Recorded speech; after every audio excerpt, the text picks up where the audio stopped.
Hello বন্ধুরা, আমি অনেকক্ষণ ধরে বসে আছি। আমার এই চাচা অনেকক্ষণ ধরে বসে আছে। দেখি আজকে চাচার কাছে আজকে যাব, দেখি চাচা আজকে কি চায়। আসসালামু আলাইকুম। ওয়ালাইকুম আসসালাম। চাচা ভালো আছেন? আলহামদুলিল্লাহ। এখানে বসে আছেন কেন?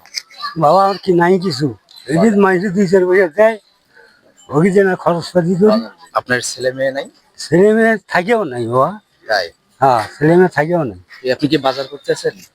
বাজার করতে আসছি, আর মাইসে যদি কিছু দেয় তাহলে করবো, না চললে নাই। আমি যদি আপনাকে বাজার করে দিই আপনি নেবেন? নেবো।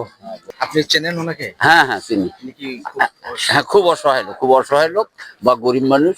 আপনি কি বলেন? না দেওয়া যায়। আচ্ছা, যেহেতু এতগুলো লোক বলতেছে ওনাকে একটু বাজার করতে, আসলে আমি আজকে ওনাকে বাজার করে দেবো ইনশাল্লাহ। সঙ্গেই থাকুন আপনারা। চাচার জন্য এনার থেকে বাজার নেবো আজকে। বাজার নিলাম আজকে। চাচা আসলে খুবই খুশি হয়েছেন। চাচাকে আসলে খুব ভালো লাগছে, খুব খুশি হয়েছেন না? খুব খুশি হয়েছি, খুব খুশি হয়েছি, তাই? খুব খুশি হয়েছি। ঠিক আছে, ঠিক আছে, আল্লাহ হাফেজ।